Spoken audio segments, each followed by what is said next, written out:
part 2 of the season for the ADAC GT4 Germany. Good afternoon, everybody. Welcome to the Sachsenring.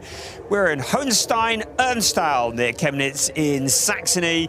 We are at a circuit that is an absolute highlight of the calendar. Air temperature 13.8 degrees centigrade, significant because the track is wet. We're used to coming to the Sachsenring and it being glorious, hot and sunny. Well, that's not been the case today. Midweek forecast said we were in for a hot and sunny weekend, but as you can see from the clouds on the horizon, we've already had rain. There is plenty of rain in the area. We've just had a DTM race, which spectacular doesn't even start to describe it. And we could potentially have some more of the wet stuff as we get ready for the commencement of part 2 of the season for the ADAC GT4 Germany. It's the first time that we're back here with GT4 Germany since 2023. When we were here a couple of years ago, it was Hugo Sasser, Mike David Ortman, who had back-to-back wins. And it's back-to-back wins that kicked off this season in the opening 2 rounds at Oschersleben and at the Norrisring. It was looking like a clean sweep for Enrico Förderer and J-Mo Hurtling. They hurled themselves to the top of the point standings. But it was all change at the Nürburgring. In race 1, last time out, just a couple of weeks ago, we saw Henrik Still utterly jubilant and celebrating as he and Philip Gogolok took the win in the Saturday race. And in the Sunday race, it was former champion Gabriele Piana along with Berke Besler. Berke taking his first ever win in ADAC GT4 Germany. And it meant that they, in second place in the championship standings, closed into within 31 points of Förderer and Hartling. So, very much in command of the championship still are the number 11 crew in the SR Motorsport by Schnitzeland Mercedes AMG. But the others are very much nibbling at their heels as we look there at Henrik Still and Philip Gogolok. Whereas Philip Gogolok just stood at the side of the car because it's Henrik Still who will be doing the first stint in the seat of that car. He starts on the front row, but not on pole position because it's a car that made its debut at the Nürburgring a couple of weeks ago, the Cozy Racing by Eastside Motorsport Aston Martin that starts on pole position. At the wheel of that car, in the second stint is going to be the very young and up-and-coming Storm Gjerdrum, but it's Jan-Philipp Springhob who scored his second ever pole position in GT4 Germany in qualifying earlier on today, putting that car on that pole position. We're just a little bit late getting going. We've had weather, we've had all sorts of drama going on here, so the race are just a couple of minutes late getting going. But a little unusually here, the race is going to be a bit shorter anyway. We're at the Sachsenring, a circuit that is epic. It's nicknamed the Mini Nordschleife, but it's pretty famous for being pretty hard work on the tyres. There's some very high-speed corners. The cars run quite unusually in an anti-clockwise direction. It's a fairly abrasive circuit as well. The surface is fairly abrasive with a lot of high-speed corners, a lot of undulation, a lot of blind crests, and it does put a lot of pressure on the tyres. We don't have tyre changes in GT4 Germany, so it had been decided before the season had even started that this race was going to be 10 minutes shorter than other races this year. So it is a 50-minute race plus 1 lap as opposed to a 60-minute race. And there is still the mandatory pit stop and driver change. The pit window will open 20 minutes into the race and it will remain open for 10 minutes. More of that as things progress. But so unusually a slightly shorter race, but we've seen it in the past when GT4 Germany's been here. A lot of cars, and last time we were here a couple of years ago, numerous cars in the closing laps of the race getting punctures just because of the amount of pressure this circuit puts on them. As I already mentioned, it's nicknamed the Mini Nordschleife. A lot of undulation, more than a couple of blind crests, a lot of ups, a lot of downs. It is an absolute favourite. A lot of drivers either love it or hate it. There are some that hate it. Most absolutely love it. It is a different kind of challenge. We have the the Norrisring a couple of rounds ago. Well, that was a different kind of challenge. Well, this is different, yes, again. Certainly very different to the Nürburgring 2 weeks ago. And as our wonderful drone shots, you look down on this circuit in these very changeable conditions.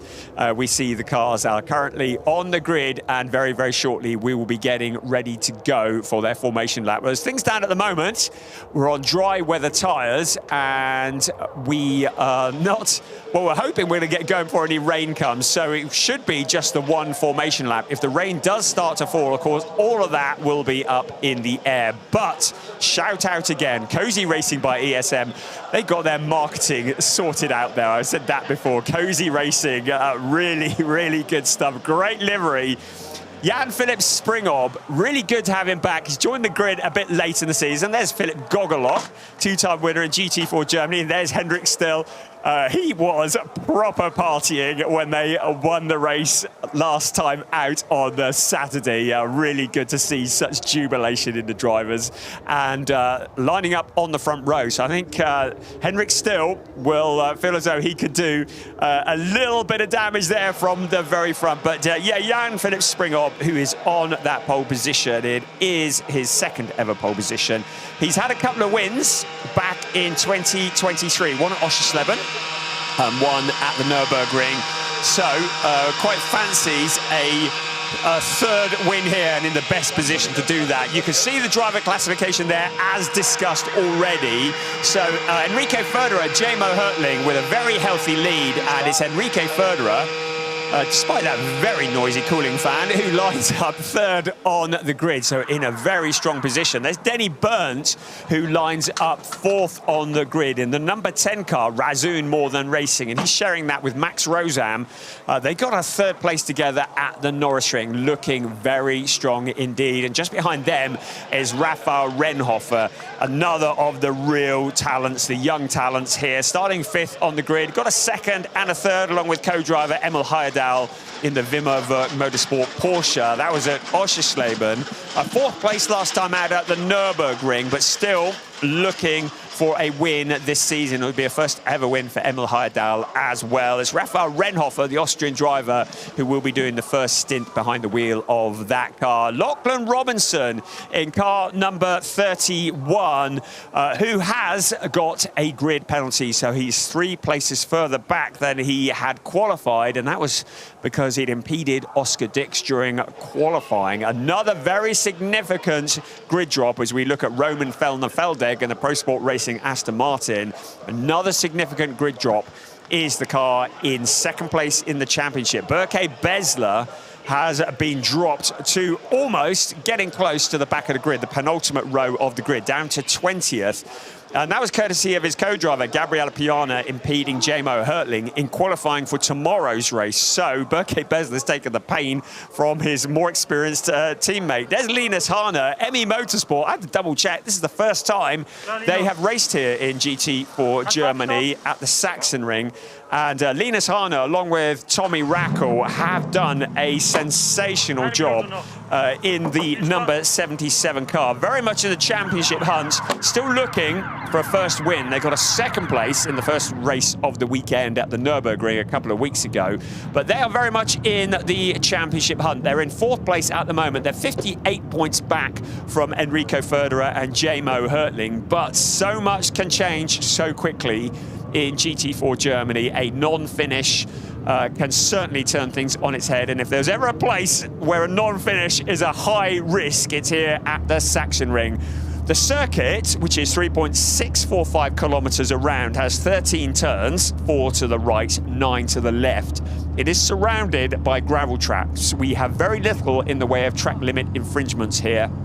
The track limits are self-defining. If you step over the mark, you're into the gravel trap and you are going no further. It is a track that tends to bite quite hard. Looking after the tyres will be very, very important, as we looked at Raphael Renhofer. Looking after the tyres, looking after the car, and making sure you bring it home to the finish. That's going to be a challenge in itself. Whatever state the car and the tyres are in, when you hand it over to your co-driver, they're going to have to handle that and bring it all back to the finishing line. in what we hope is going to be about 50 minutes plus one lap. I keep looking up to the skies, 14.2 degrees centigrade, so the temperature is about as cool as it has been at any point during any running over the last few days. If this track goes wet, it will be a voyage of discovery, because none of these drivers have done this circuit in the wet yet, so that really will be exciting. As we take a look at the starting grid for race 7 of a 12-race season, Jan-Philipp Springhoff and Henrik Still. That is your front row. Those are the two cars that are going to be leading the pack into turn 1. Enrique Federer, championship leader, has Denny Berndt for company, Porsche, alongside Mercedes-AMG. Then Rafael Renhofer with the camera pointing at him, and Lachlan Robinson in the Porsches, so all Porsche row there. Roman Felderfeldegg and Linus Hahn, they are on a high after the Nürburgring.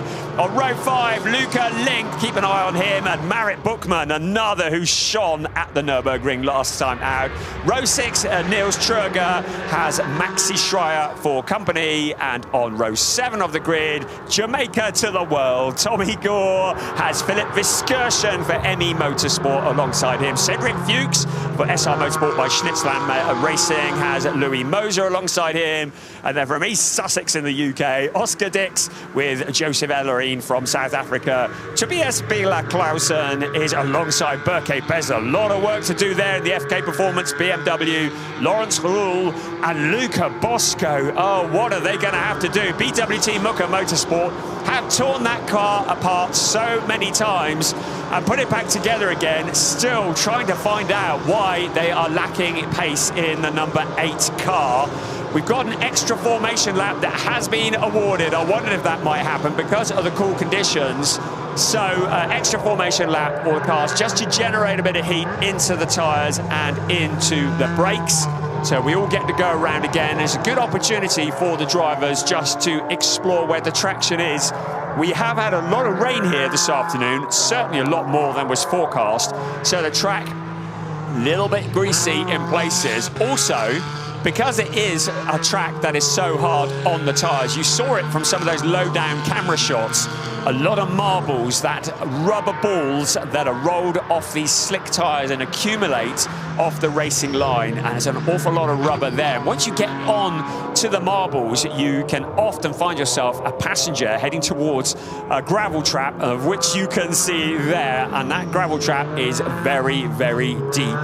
So the car's up at turn 9 towards turn 10 at the moment. It's over a blind crest here, and then it's down turn 11, down towards turn 12. It's a part of the track that is nicknamed the Waterfall, doubly so this weekend with the rain that's been falling, and it's quite a steep drop. The fastest part of the circuit, under braking into 12, and you can just see at the top of the picture there, a wet patch, exactly where the braking point is. So drivers having to really tread carefully here, but now lining up side by side. So the car on the left-hand side is Jan-Philipp Springhoff, Henrik Still on the right-hand side. Springhoff has that pole position, which in theory should give him the advantage because he'll have the inside line when they head along the pit straight and in towards turn 1. Getting around turn 1 is the first challenge. The pit straight's about 700 meters long, and then from the start-finish line into turn 1, it's a run of about 360 to 400 meters before they hit the braking point. I would wager in these conditions the braking point might be slightly earlier. Getting the field around turn 1 is going to be the first challenge of the afternoon. It is tricky because it is a fairly tight right-hander. It's downhill. This is ADAC GT4 Germany. Second half of the season is go. And Jan-Philipp Springhoff stepping off that pole position already, making sure that Henrik Still is not going to get an opportunity to challenge him. I think Still maybe tiptoeing and just being a little bit careful. There's Enrique Federer as well there, just showing his nose. But a good start from Denny Berndt, who jumps in front of the championship leader. So Enrique Federer down to 4th place around turn 3. The Castrol-Omega turn, that's one of the ME Motorsport BMWs that's got turned around. I think that might have been Linus Hahn. We'll see in a moment. Yes, it is. So Linus Hahn got turned around in the pack. That is such a shame after such a strong showing at the Nürburgring. Now, if he can't get that going, we may well see the safety car a lot sooner than we had anticipated. because they won't be able to leave that car there. It's stranded on the exit of turn 3, still there at the moment. So here comes Jan-Philipp Springhoff. The race director is probably going to have to make a decision fairly quickly. It's a reasonably short lap here, 3.6 kilometers. Pleased to say Linus Harner is now moving, so no need for a safety car. As the sun comes out here at the Sachsenring in towards turn 12, then it's up the hill towards turn 13. This left-hander, which is a blind crest and a corner, you can't even see the exit of the corner, and then it's not until you're actually out onto the straight that you can see the start-finish line. Here they come. Little bit of a drop down, then a little bit of a lift up in towards turn 1. And it's Luca Link who's under investigation for the contact that may have seen Linus Harner turn around. We saw the ADAC MX Motorsport Porsches go very deep into the corner there. I'm assuming he made it all the way around. So a lot of scrambling for positions. The rest of the pack just sorting themselves out. Berke Besler's done a good job up to 16th place. So second in the championship, pushing his way forwards as best he can, pushing in inverted commas, of course, pushing as in pressing hard. There is the 77 car, and I'm sorry to say, I think that Tommy Rackle may not get a drive this afternoon because the front right of that car looking distinctly second-hand, the steering clearly broken. So Linus Harner is going to try and amble that car back round. In fact, the field are going to catch it any second now. He's just going down towards the waterfall, keeping off the racing line. Here comes the race leader, Jan-Philipp Springhoff. Henrik still in that second place. Linus Harner, good job there, keeping it out of the way of these cars coming through. He's going to have to bring that car all the way round to the pit lane into retirement. That is a real shame, and Tommy Rackle will not even get to sit in the seat of that today. So here we come then. Lots of challenges further back. That's Roman Feldeg, who's coming under pressure from the 32 car of Maxi Schreier. We're on board with Tommy Gore. Also there, challenging out along the pit straight, following in the wake of Roman Feldeg. So Tommy Gore, good job up into 9th place. Looking down towards turn 1, under braking. There's Feldeg on the inside, Tommy Gore on the wide outside. So, a lot of challenging going on, and Luca Link's in there as well. He doesn't take many prisoners, does he?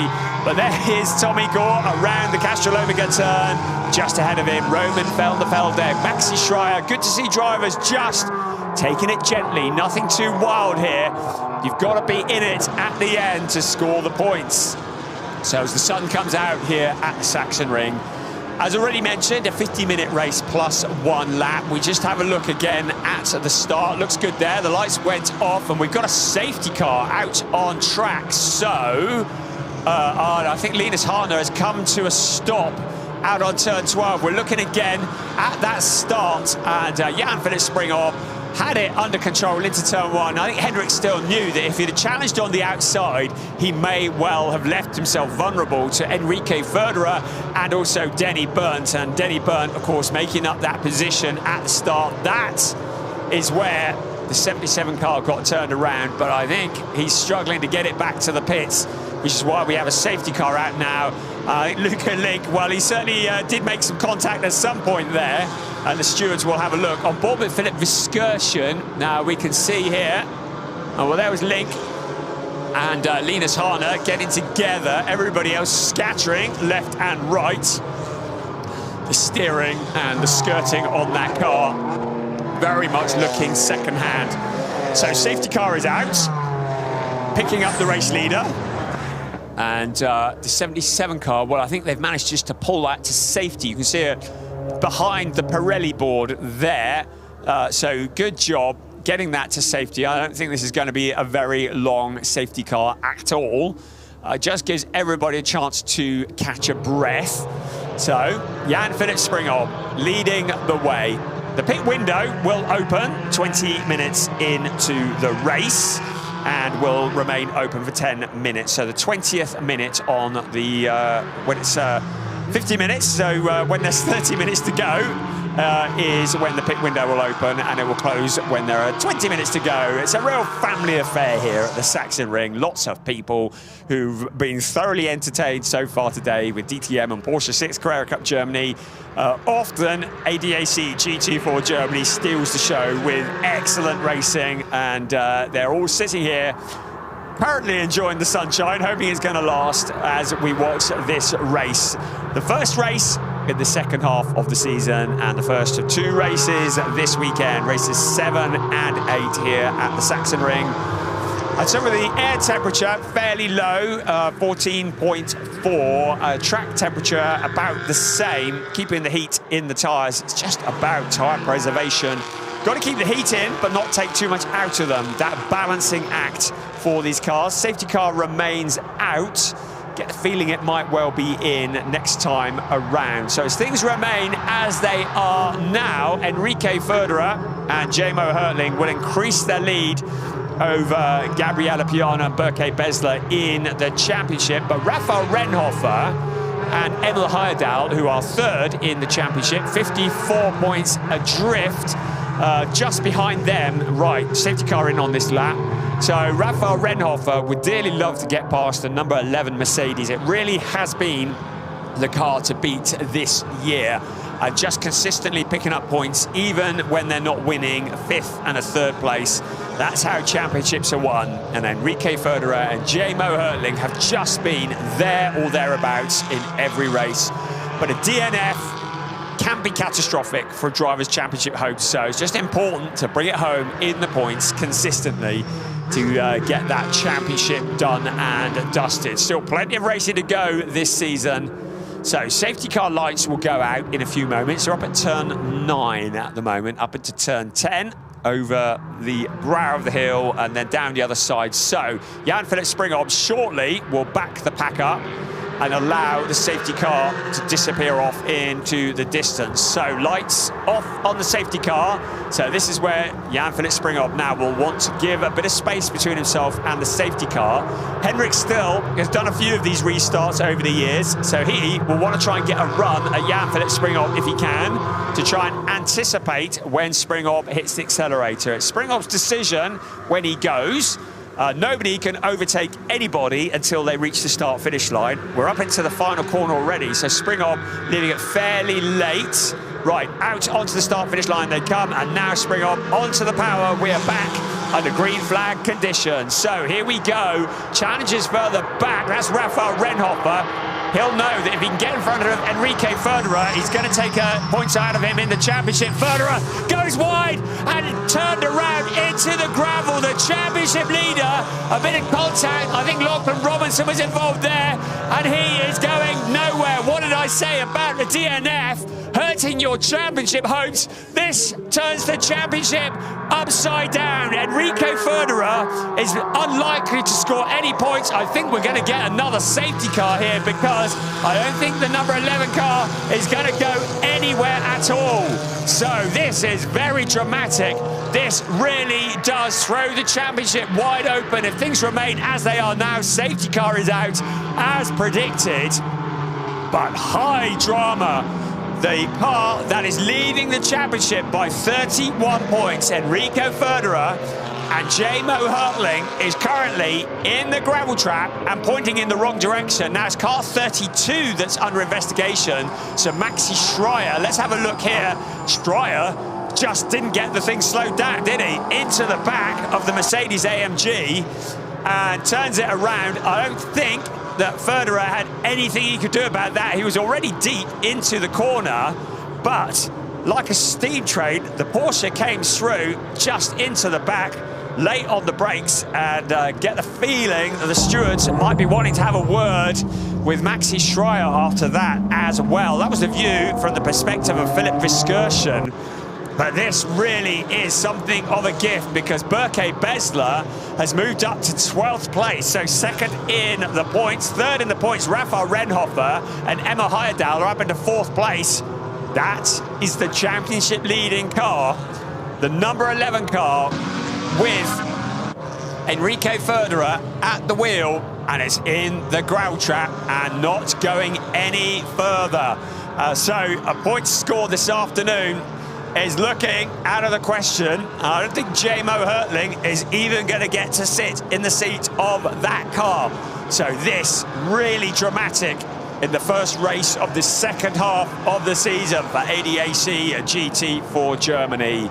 So our hard-working track crew now getting to work to tow the SR Motorsport by Schnitzelam Racing Mercedes out of the gravel trap.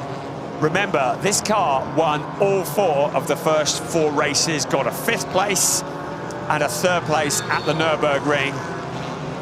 But it's not going to score any points here this afternoon. The clock continues to run. You can see the cars in the background. They're up at turn 11. We're looking from the perspective of turn 1 at turn 11, and the cars running behind the safety car. So good that the track crew working hard also to sweep the gravel off the circuit. But turn 1, always tricky. It's always a place of much controversy.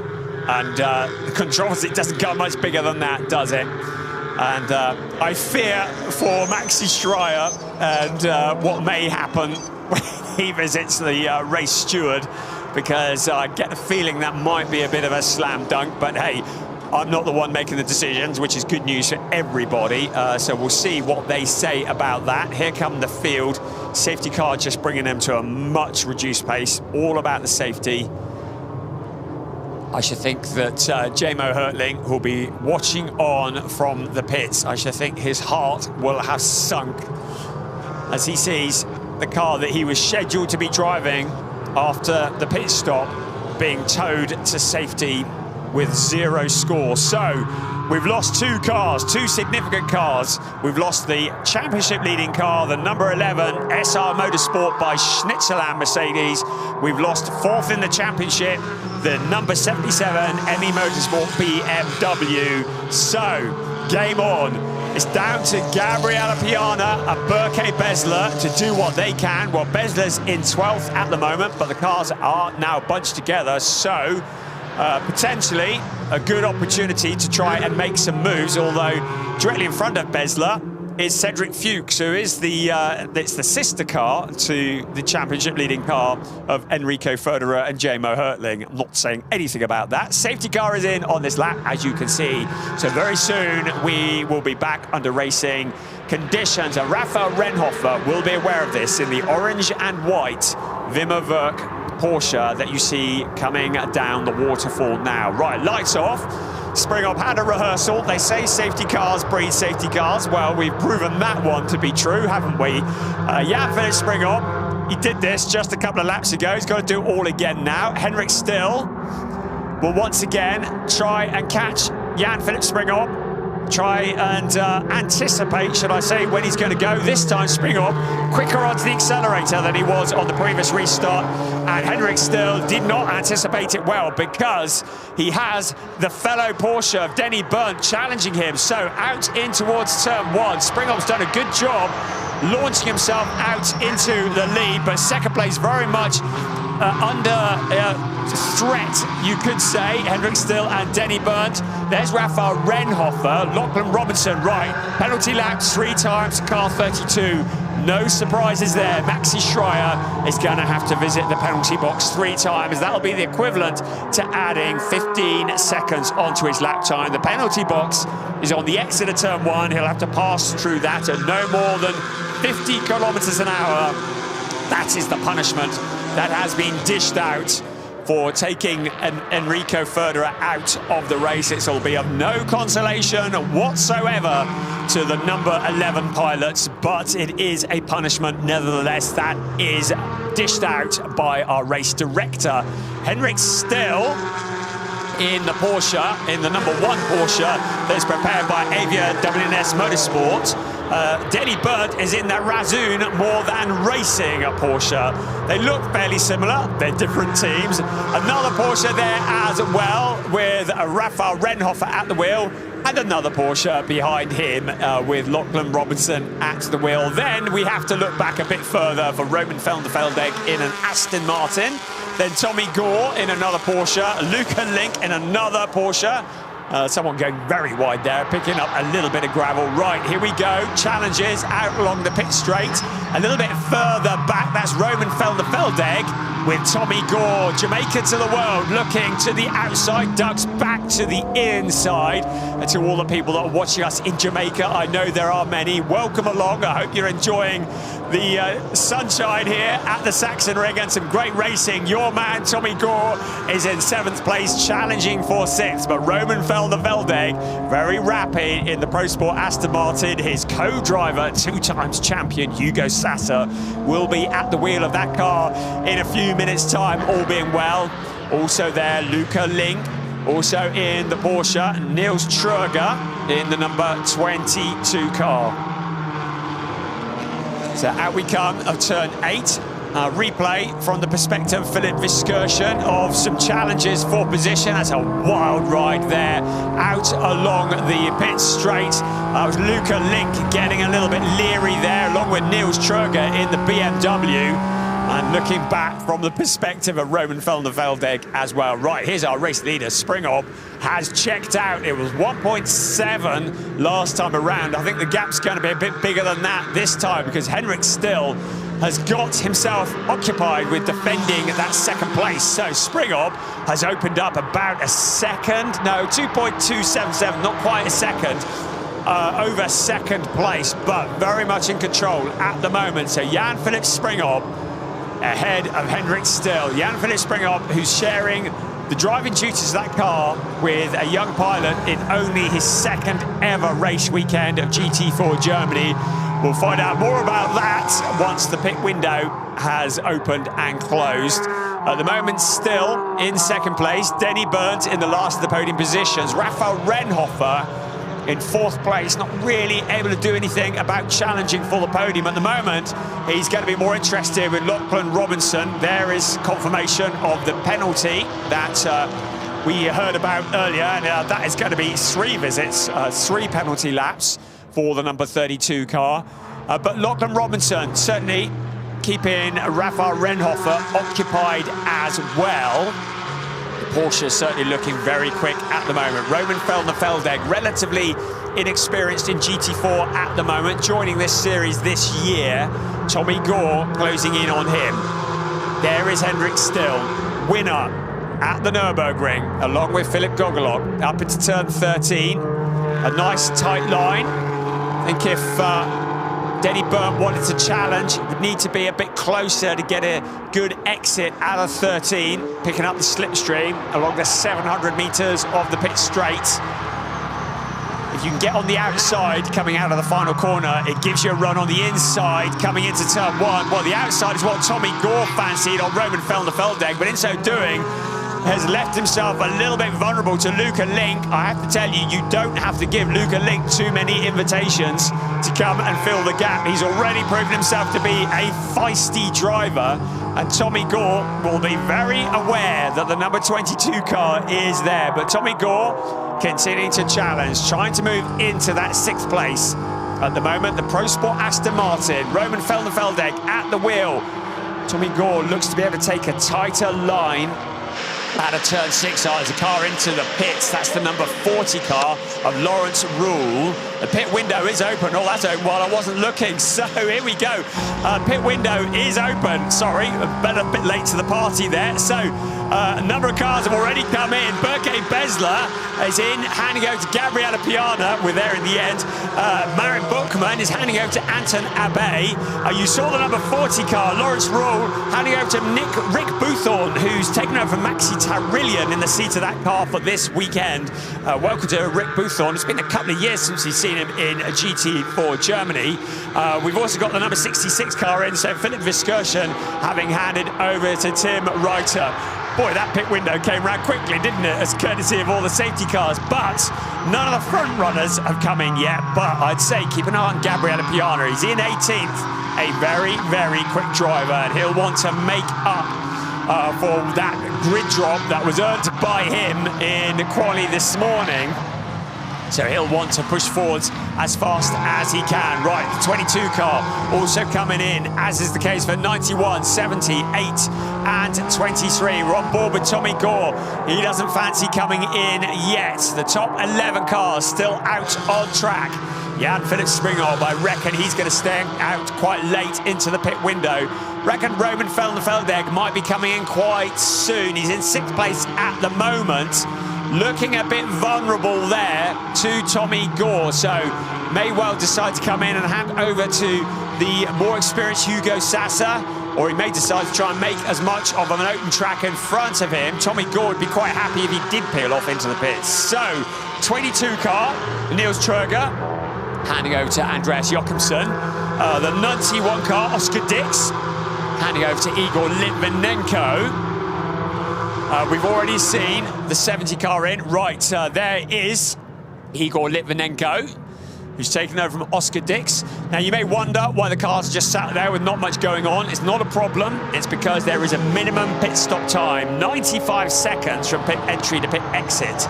It means the cars are not in a performance pit stop of any sort. It's a fairly leveling way of doing things.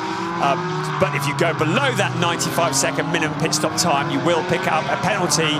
The green P means that the drivers have had their pit stop and it's all gone well, and they haven't gone below the minimum pit stop time. The P will turn red if they go below the minimum pit stop time on your graphic. So Hugo Sassa, as predicted, has taken over from Roman Felderfeldegg. Tommy Gore has come in and handed it over to Alon Gabet. So we've still got 9 cars yet to pit. All the front-running cars have stayed out, and look at this. Denny Berndt fancies trying to get past Hendrik Still before he peels off into the pits. He's still got a little over 5 minutes before either of them have to come in. So the teams will be calling the strategies. Out down the waterfall they come once again. Jan-Philipp Springhoff leading the way, and I reckon he's going to stay till quite late in the pit window. We've got an investigation for car 22, Andreas Jochimsen, for a potential pit stop infringement. It's not just a minimum pit stop time. They're very heavily regulated. There are only 3 mechanics allowed to work on the cars. They have to have all the safety gear in place. They are not allowed to cross the white line until the car is stationary. Number of things, and it's a potential that the car 22 has had a pit stop infringement. I'll let you know what happens there as we continue to look at the fight for second place. Next in, car 12, so Cedric Fuchs handing it over to Joel Mesh. More cars peeling out of the pits, and Hugo Sassa with the red P. Oh dear, that means he's gone below the minimum pit stop time, so there could be a penalty incoming for the number 19 car. 2-time former champion Hugo Sassa. That red P may mean that he's gone below the minimum pit stop time. We'll keep one eye on that as well. We've still got 7 cars yet to pit, including this battle for second place. Both of these cars need to pit within the next, well, less than 4 minutes. Henrik Still, who will hand over to Philip Gogolok, and Denny Berndt, who will hand over to Max Rosam. And they'll want to get the minimum pit stop time as close as they can without going below it, which is clearly what may have happened with Hugo Sassa.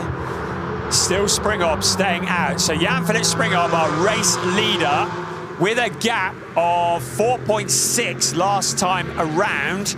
He can still get another lap in for sure before he has to come in. He does just that, because the driver who's going to be taken over from him, Storm Yerdrum, something of a sensation on his debut in ADAC GT4 Germany, but will only be his 3rd ever race in GT4 Germany, his 2nd ever weekend.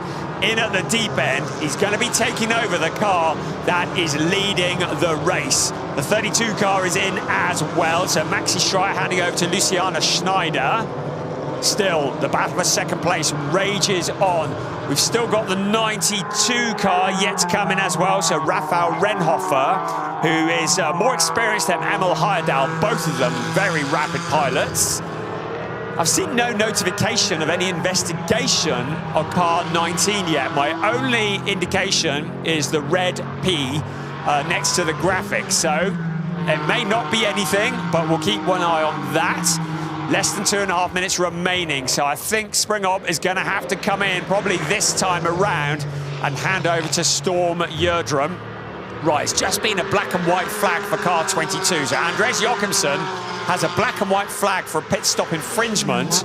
Don't know what that infringement was, but it is what is effectively a warning, a reprimand at the moment.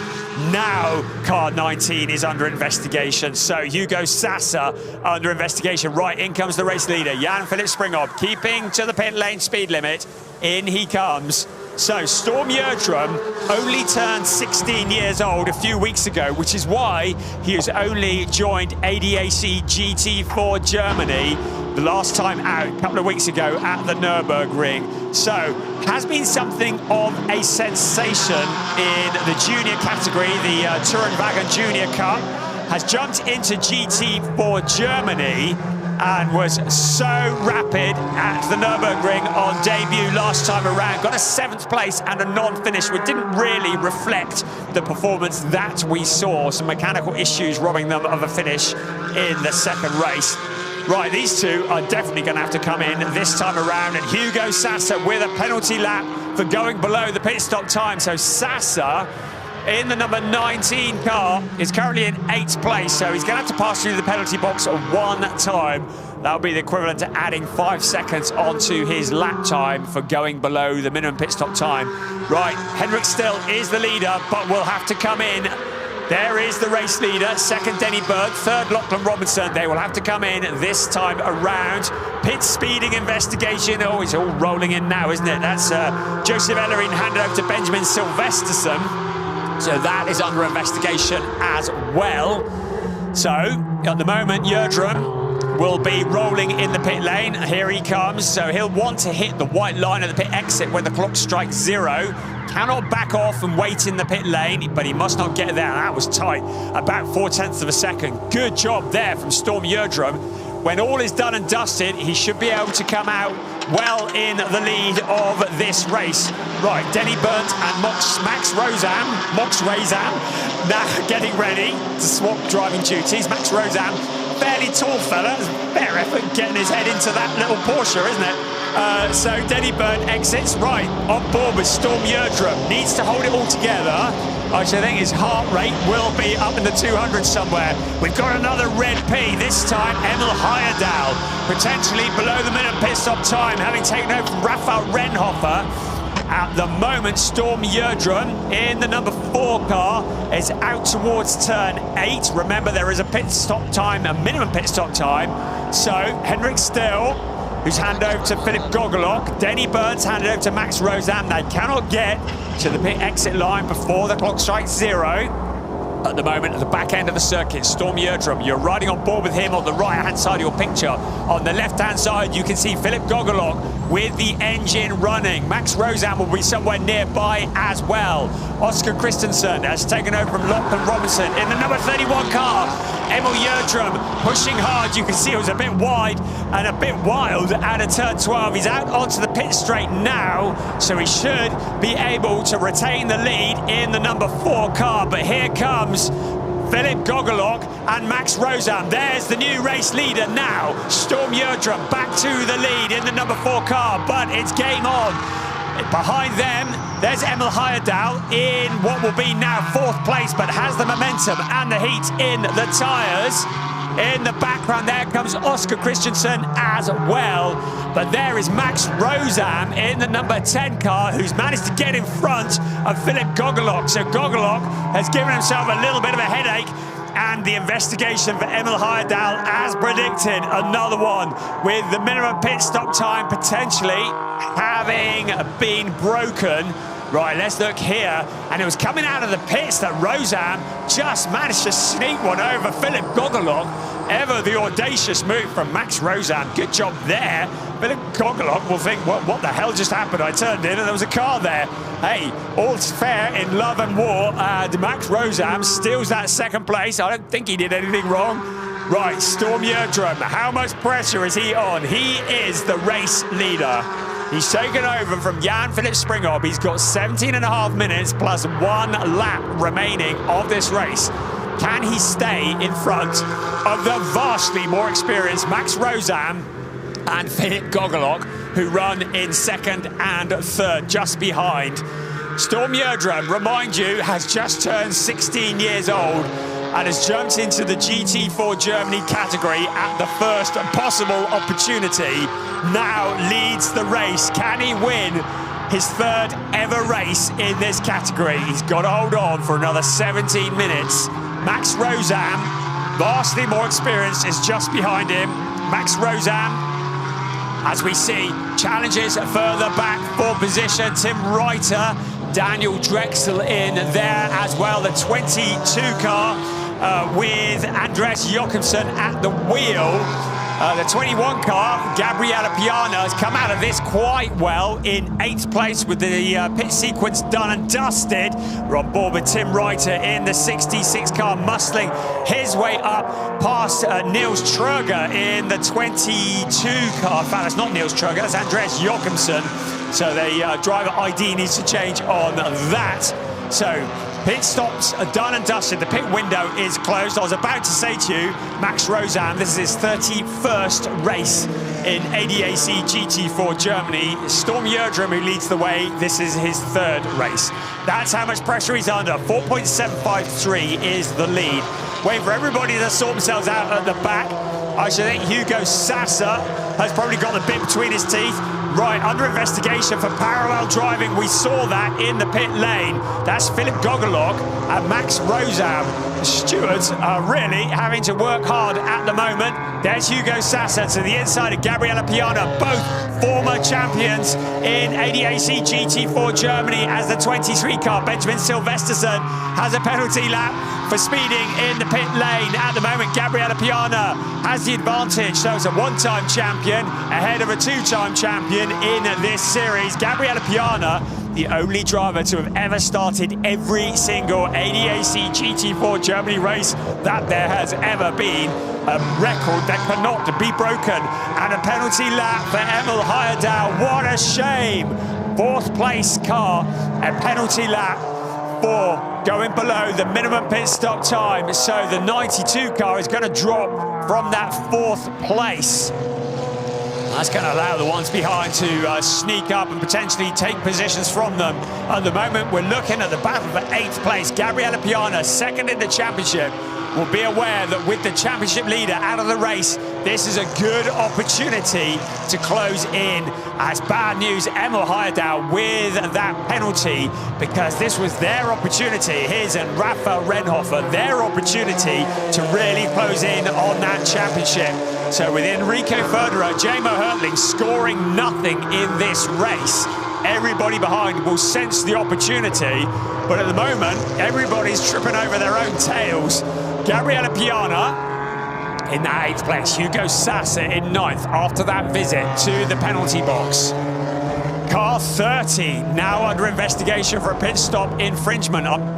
Easier to list the cars that haven't been under investigation in this race, I think. So that's Alain Gabet, who took over from Tommy Gore, also under investigation for a pit stop infringement. Hugo Sasa gets together with Gabriele Piana, 2nd in the championship, in exactly the place where the championship leader went spinning a few minutes ago. This time Piana's able to keep it all together, but there's an investigation incoming for Hugo Sasa and Gabriele Piana, the 2 cars getting together. So has there been damage done? We saw the bodywork flying. The car that's taken advantage of that is Tim Reiter in the BMW. So he pulls up alongside Hugo Sasa.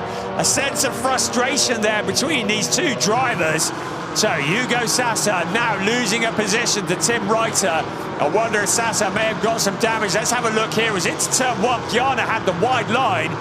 Sasa fancied a bit of a dive bomb and maybe a bit of a lock-up. You saw the blue smoke. Piana went to shut the door. Sasa went deep into the corner. Reiter said, "I'll have that, thank you very much." Just the slightest contact. It was enough to send Piana into, well, it wasn't quite a spin, but it was certainly a right angle, wasn't it? 90 degrees to the track. He was able to regather it, but he's dropped a load of places as a result. So 2nd in the championship, also tripping up. So we've had championship leader retired, 2nd in the championship in drama, 3rd in the championship, also picking up a penalty, 4th in the championship, retired. At the moment, 5th in the championship, car number 10, running in 2nd place. I'm Max Rozan, along with Denny Burt, might fancy an opportunity to close in here, because they're about the only ones. I'm just checking, they did get a black and white flag for parallel driving in the pit lane, so you have to go back to 6th in the championship, which is Philip Gogolok and Henrik Still. I don't think they've had any penalties yet. but they're running in third place. So everybody having a fairly wild Saturday afternoon here at the Sachsenring. While all that's going on, Storm Yerdrum continues to lead. Now the lead is down to 3.362. Nothing to panic about at the moment. I should think the team have been on the blower to him. I should think that Jan Philipp Springhoff is saying, just take it easy, don't do anything silly, bring the thing home. If you can bring it home in first place, all the better. Max Rosam, you know, will be throwing caution to the wind because he will have a sense that he might be able to close in and take a first ever win in ADAC GT4 Germany.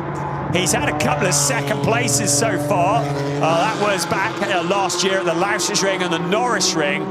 Really fancies the top step of the podium here. At the moment, Yerdrum in control with a little under 11 minutes plus 1 lap remaining of this race. Right, the hazard lights are flashing for Hugo Sasa. Now that means that he is going to have to pass through the penalty box because he, no surprises there, has received 2 penalty laps. Gabriel Piana waves as he goes past. So long, sucker. You're going to have to do it all again. In fact, Hugo Sasa is going to have to do it again on the next lap. He's had 2 penalty laps for that collision that saw Gabriela Piana 90 degrees to the track. Now, who has received damage? We saw bodywork flying. Well, Piana's back up to speed. His lap time is a 1:29.542, so it doesn't look like he's lost anything too much as a result of that in terms of pace. Sasa also in the 1:29, so I don't think anybody's lost too much pace there, but Piana with that moment and Sasa receiving those 2 penalty laps as a result. Less than 10 minutes remaining. Right, what's happening up the front? Storm Yerdrum continues to lead. What's the gap? It was 2.756. So Rosam is closing in. Gogolok 2.534 back in the last of the podium positions. Oscar Christensen there as well. Adam Gabay done well into 5th place. Having taken over from Tommy Gore as we look down at turn 1. Some great shots there from our drone. That very distinctive Castrol Omega turn 3 with a little clump of trees. A quite tricky corner to get right. They come out of there right. There's Sasa with his 2nd visit to the penalty box. That's all of his penalties done and dusted. So it's Daniel Drexel who's just snuck through in front of him. So now Sasa has got all the hard work to do to try and get the thing back up through the pack. He's 13th place, so he will get some points out of it, albeit not that many. So Emil Heyerdahl will want to try and move forwards from 6th place. So the 92 car, Emil Heyerdahl, if he can finish in 6th place, will pick up 10 points, so that will reduce the gap to 44 on the race leader. Looking at Piana in 11th place, that's certainly not really taking advantage. Will only be, well, will be 26 points adrift of Federer and Jamo Hertling if Piana finishes in 11th. I'm thinking that Max Rosa and Denny Byrne might fancy that 2nd place. That'll give them 20 points. So that will move them to within 45 points of the championship leaders. Philip Gogolok and Hendrik Still, they can finish in 3rd place.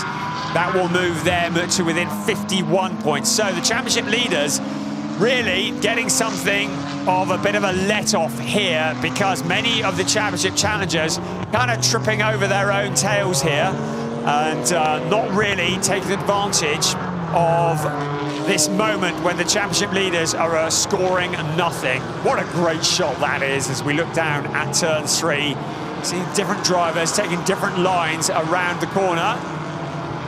Going deep into turn 3. There's our race leader, Storm Yerdrum. 7.25 minutes. There's 2nd place.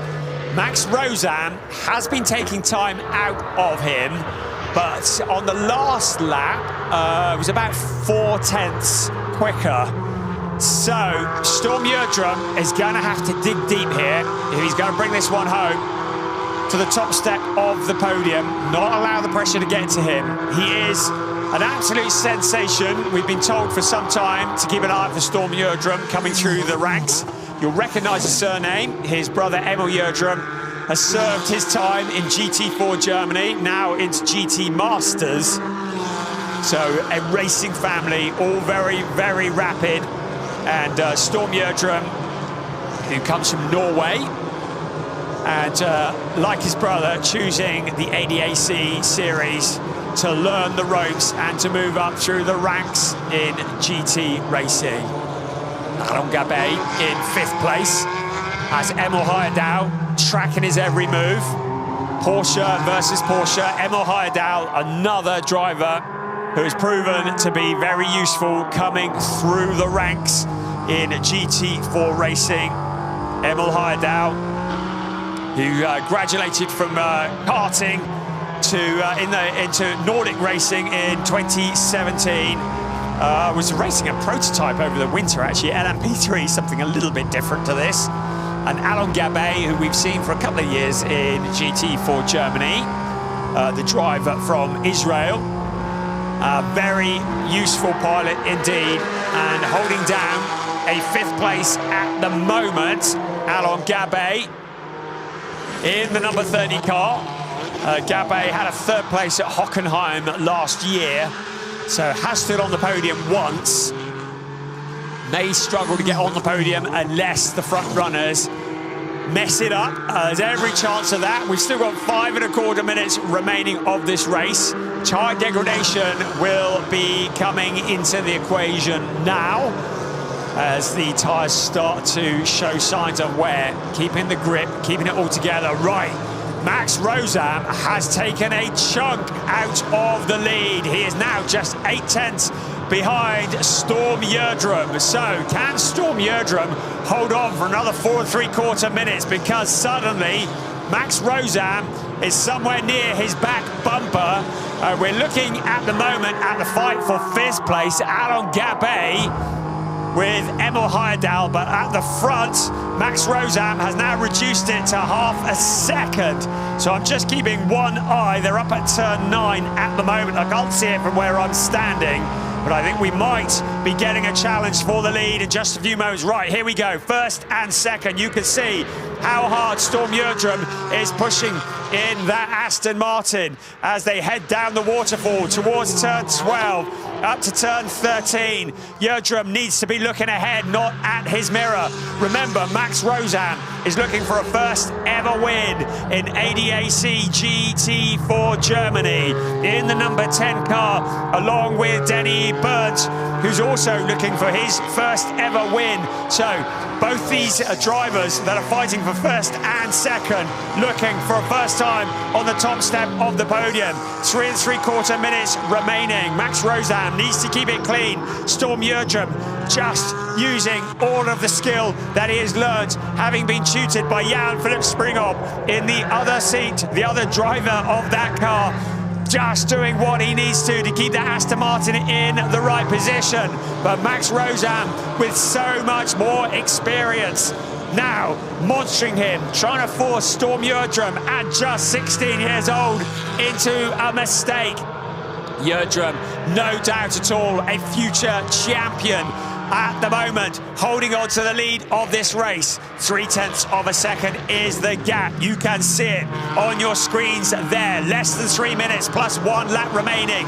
You can see how hard Yerdrum is pushing. He mustn't exceed any track limits on turn 11. Now Max Rosam makes the challenge. Out along the waterfall they run, absolutely side by side. Rosam goes wide and takes the lead of the race, but Yerdrum coming back on the outside. Don't throw it off into the gravel. What astonishing driving from Storm Yerdrum alongside Max Rosam, coming back on the outside, the back end of Rosam's car sliding. Yerdrum is going to challenge him out along the pit straight. Amazing stuff here from Storm Yerdrum. Into turn 1 they come. He'll pick up a slipstream. Can he attack Max Rosam into turn 1? Looks like Rosam has got the job done. Philip Kogelov just a little bit too far back to take advantage of this scrap. But great stuff from Storm Yerdrum. He attacked, he held on. This is a replay. Max Rosam, he came up, he had a lot of momentum out of turn 11 and then down the waterfall towards turn 12. Rosam taking a very wide line, under braking though. Storm Yerdrum trying to come back on the outside. 10 out of 10 for Max Rosam, giving the space for Storm Yerdrum to race him, not trying to squeeze him wide. So great stuff from Max Rosam, really fair racing. You can see how little grip he had at the back. That Porsche was sliding into turn 13. So new race leader, Max Rosam and Denny Burns. Storm Yerdrum still though in that second place. Great stuff. Another young charger behind him though. Philip Gogolok will fancy moving up a step on the podium. We look at Alon Gabay and Emil Heyerdahl. Gabay in the number 30 car. Just ahead of them is Oscar Christensen.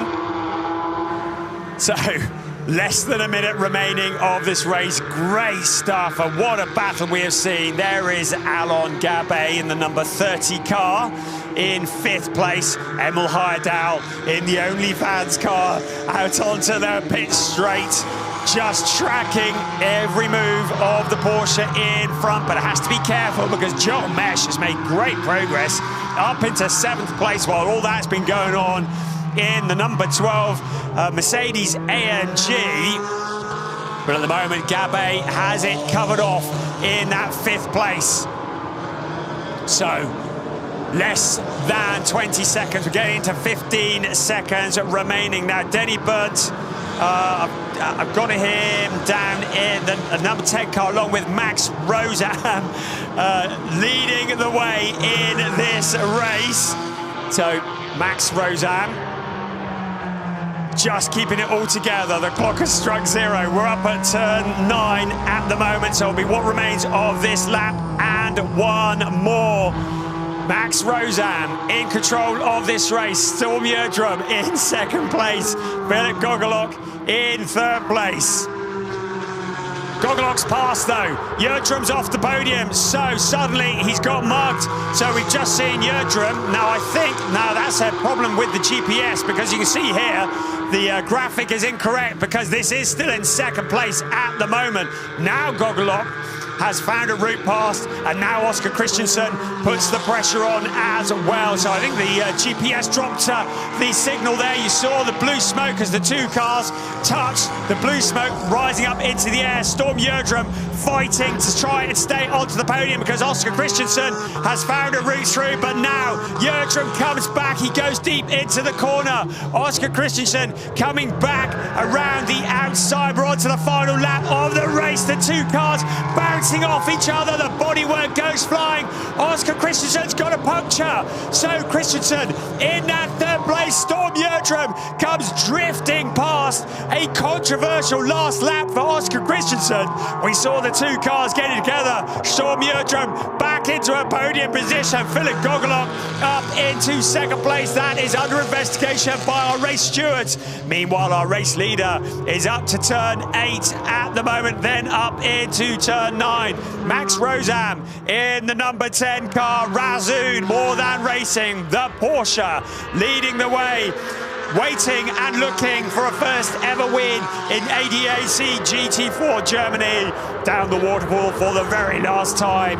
In towards turn 12, he will come. And then out up the hill, in towards turn 13. Philip Gogolok is too far back to challenge for the win. It's going to be a first ever win in ADAC GT4 Germany for Max Rosam, along with Denny Burnt, who take the win. And there is Denny Burnt giving the thumbs up in the Razzoon More Than Racing Porsche. Philip Gogolok and Henrik Still crossing the line. A solid 2nd place. And a brilliant job for Storm Yerdrum, along with Jan-Philipp Springhoff, withholding so much pressure to come home with a podium position. And the 31 car, Oscar Christensen, limps across the line in 11th place. We're looking again at that moment when the two cars touched, coming out of turn 12 from the perspective of Storm Yerdrum. And then that was into turn 2, the two cars bouncing off each other. Some great car control, just keeping them both pointing in the right direction. And Storm Yerdrum, well, anybody who thinks he's going to be a pushover in GT4 Germany are very, very much mistaken. What a great drive from Storm Yerdrum. And he kept it together in the Aston Martin. Oscar Christensen doing a bit of drifting with that flat tyre at the rear of the car. A little punt in the door as well. Have some of that, he says. The stewards are going to be taking a look at that. But what a shame for Oscar Christensen.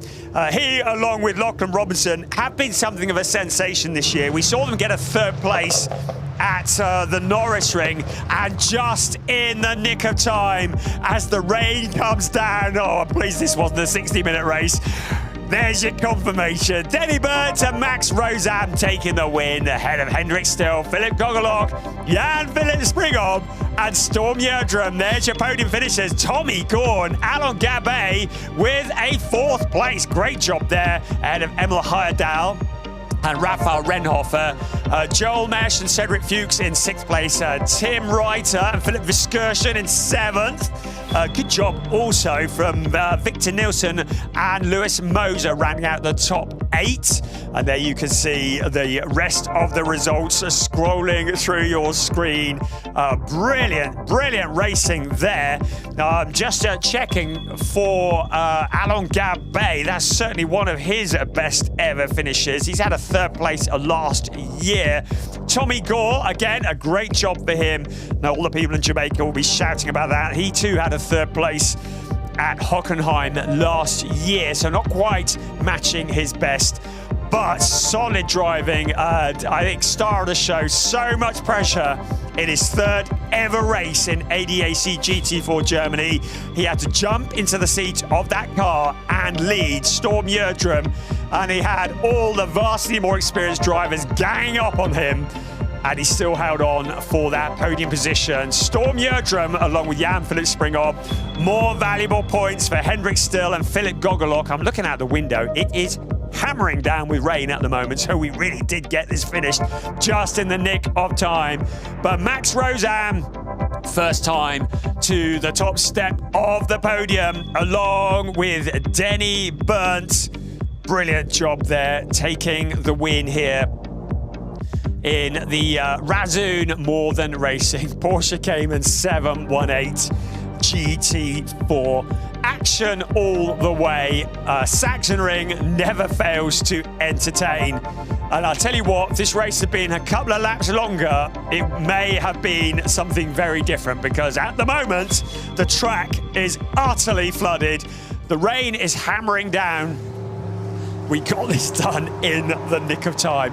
Right, the podium is a fair old distance away from Parc Fermé. Do stick with us if you can, because podium celebrations are always good to see.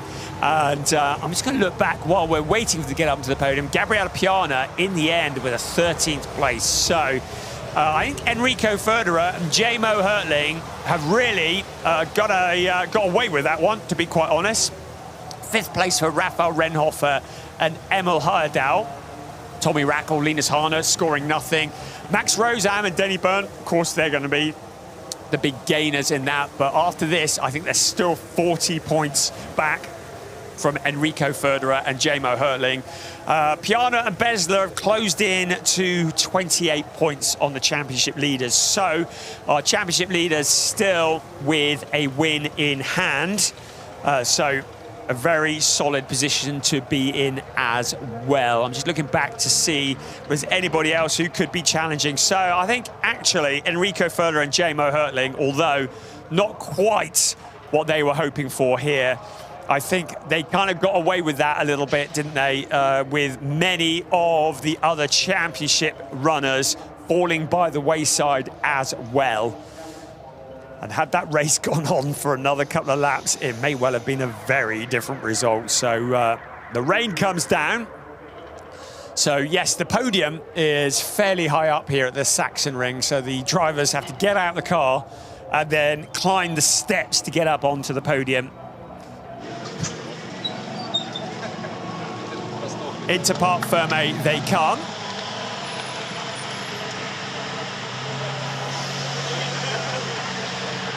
Some great stuff there. Really good. Denny Burnt and Max Rozam.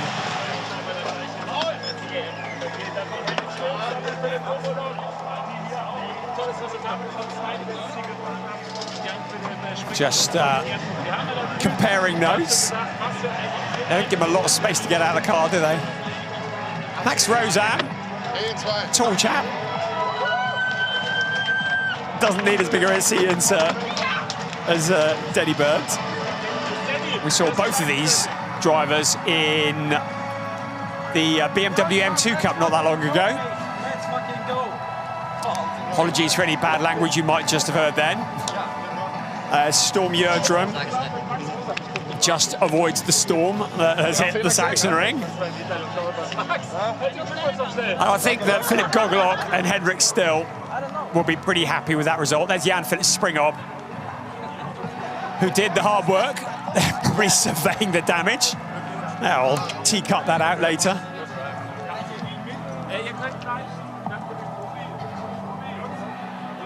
So there is Storm Gjerdrum, and there's Philip Gogolok and Henrik Still. The bit I like about them is they always give him the thumbs up. You don't see them mooching around with their chins on the ground. Philip Gogolok kissing his other half. Friends and family. And in a few moments, they will move up towards the podium. Right, well, that's the driver classification. I made it 28 points. What do I know about my maths? But summary, Federer and Hertling lead the way still by at least a race win. Max Rozam and Denny Burnt, well, I agree on that, 40 points adrift, move up into third place. Rafael Renhofer, Emil Heyerdahl into fourth. But Federer and Hertling really only, well, if they have, you know, another bad day, suddenly it really would be turned upside down. You can see how quickly it changes, and they will be grateful for those 4 wins they had at the start of the season that gave them such a healthy lead. You can see everybody else just scrolling through in the point standings there. So after today, we have 5 races left in the season. So 125 points still up for grabs. Luca Bosco, along with Julien Potolo, they finished in 20th place. Didn't even feature in anything really. And I don't know what's going on there. I know they've had some dreadful problems with the car. Both drivers looking very gloomy whenever I've seen them around the paddock. And certainly they'll be looking to get on top of that and come bouncing back. But really tough times at BWT Motorsport with number 8 car. Finishing in 20th place, so no points once again. Other end of the table though, Max Rozam and Denny Burnt. That feels like a distant memory, seeing people rolling around in the sunshine because it's monsoon out there at the moment. Although, having said that, it has backed off a little bit. But the good bit is we get to do it all again tomorrow. The weather forecast said it was going to be hot and sunny today, so I'm not even going to guess what tomorrow might be. Some great shots here, though, from our production crew. Some cameras. I went for a run around the circuit last night, and there are cameras concealed in all sorts of places. That's one of them. Some great shots here around the Sachsenring. Some great racing. This was the point when the lead changed hands, but Storm Gjerdrum wasn't going to lie over and roll over and play dead, was he? He came back around turn 12, tried to keep the pressure on, came flipping close to it as well. Right, there is the podium. Son's drivers at the moment, but in a bit we will see that all change, and we should see the top 6 drivers onto the top 3 steps of the podium. The incident that occurred between Storm Gjerdrum and the 31 car of Oscar Christensen has been reported to the stewards. We'll have to let you know tomorrow if there's anything for that.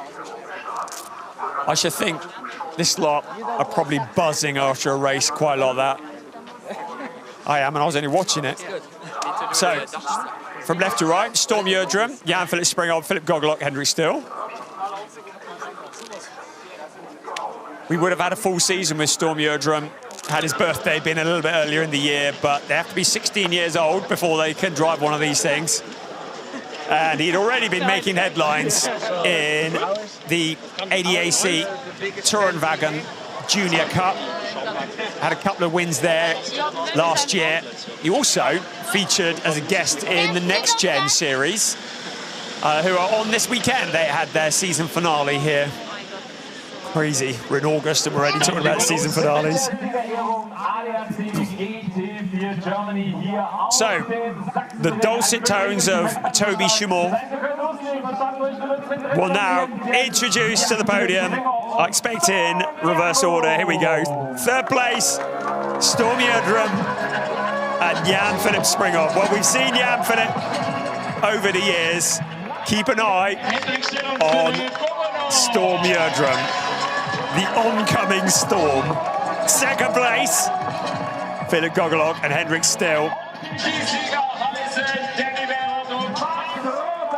But they had to fight for it. They were there at the end when it counted. Max Rosam and Denny Berndt, who stand on the top step of the podium. There's Simon Birch looking on, currently featuring in GT Masters. As a representative from Razoo More Than Racing. Of course, Simon Birch, there he is. You may remember him from last year and has been leading the championship on and off this year in GT Masters. More of that in a couple of weeks' time. Right, national anthem time.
Brilliant stuff.